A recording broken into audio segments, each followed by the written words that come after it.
नाही, आईसाहेब कशाला जातील? कशाला म्हणजे दोघांवर लक्ष ठेवायला? हा काहीतरीच काय. अरे नाही काय भंडारी, समजून घे ना. त्यांच्यावर लक्ष ठेवायला म्हणजे काय? हे बघ, शेवटी ती आई आहे, तिला आपल्या मुलाचा स्वभाव माहितीये. इथं जे काही बसून बोललाय ना ते तसं तिकडे वागेलच, याची काय गॅरंटी आहे? हे बघायला ती जाईल. आणि बघ ना, मी की असं असतंच ना हल्ली. म्हणजे हल्लीची मुलं आता दोघंच हनीमूनला कुठेही जातात जगभरामध्ये, पण आमच्या वेळी कुठे असं होतं? आई वडील सोडायचे रे दोघांनाच, फक्त बरोबर कुणाला तरी घेऊन जा असं म्हणायचे. आणि हे बघ भंडारी, तशी ना आई साहेबांची तब्येत बरी नाहीये, ते खोकतायत. त्यामुळे रावसाहेब असं म्हणतील की मी बाहेर जाईन, बाहेर गावी यायला तयार आहे, पण एका अटीवर. आई साहेब बरोबर येणार असतील तर. त्यांची तब्येत बरी नाहीये, त्यांना एकट्यानं सोडून मी कुठेही येणार नाही. मला एक कळत नाही, तुझे लेखक असा विचार का करत नाहीत? हे मला उगीच माझ्या सिरियल मध्ये पाणी घालायचं नाहीये. हो भंडारी साहेब, वहिनी ऐकताय ना? अहो डेली सोप बद्दल तुम्ही तरी बोलू नका कमीत कमी. तुला माहिती आहे ना डेली सोप मध्ये किती खेचून ताणून दाखवावं लागतं ते. नाहीतरी डेली सोप मध्ये रोज रोज ड्रॅमॅटिक गोष्टी काय दाखवणार आपण? काय वहिनी, बरोबर बोलतोय ना मी? सॉलिड आयडिया, मला खूप आवडली. हा ना? काय आवडलं काय? आवडलं काय? याच्यामध्ये काय लॉजिक आहे का? ती नवी सून का सासू बरोबर कशा करता हनीमूनला जाईल? एक मिनिट भंडारी साहेब, हे राजघराणं दाखवलंय, आपल्यासारखे सामान्य लोकांनी दाखवले. तरी सुद्धा मला आई साहेबांना तिकडे न्यायला आवडत नाहीये. आम्हाला आवडलंय, पण मला पण. बस झालं आता काय? चॅनलला नाही आवडणार, लिहून घ्या. ए भंडारी ए, अरे चॅनेलला नाही आवडणार हे तू कशाला ठरवतोय? त्यांना ठरवू दे ना. मी ही कल्पना त्यांना सांगणारच नाही. मला वेड्यामध्ये काढतील ते, वेड्यात. ठीक आहे, आम्ही बोलू.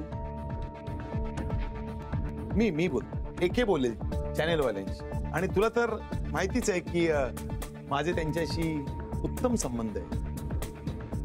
तुला माहिती आहे म्हणून सांगतोय परत. पण प्रोड्युसर मी आहे. मला आवडलं नाही तर मी ते सिरियल मध्ये दाखवणार नाही. ठीक आहे, काय बोलणार. फक्त भंडारी साहेब एक विनंती होती, हा निर्णय घेण्याआधी चॅनेलवाल्यांकडे एकदा बोलशील? आमच्यासाठी आपण शब्द टाकाल साहेब? हा साहेब, तेवढं तरी नक्की करेन मी. बस संपला विषय.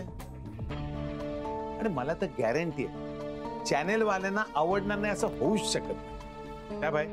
येस. ठीक आहे, मग आम्ही येतो. येतो वहिनी, चला या.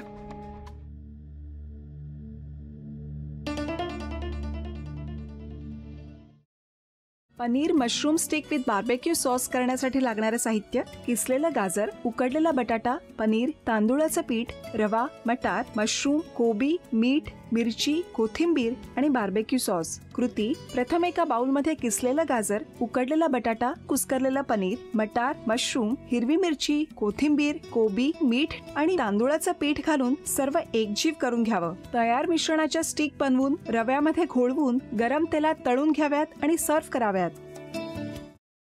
स्वामी,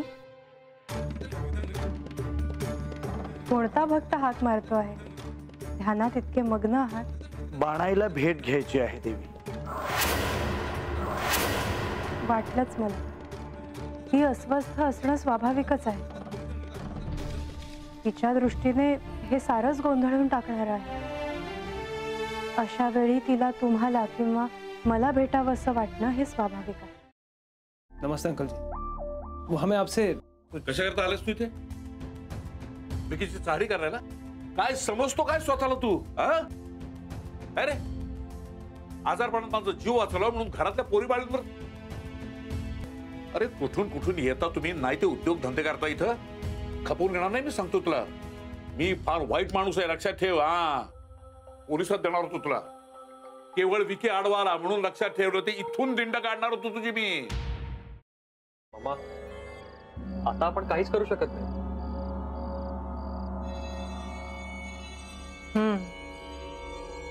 पण आर्चिस, हे असं कसं शक्य आहे? आपण तर सगळे आवाज रेकॉर्ड केले होते ना, राईट? हो. मग हे असे कोणते आवाज रेकॉर्ड झाले जे आपल्याला ऐकूच आले नाहीत? I mean, how can it be possible?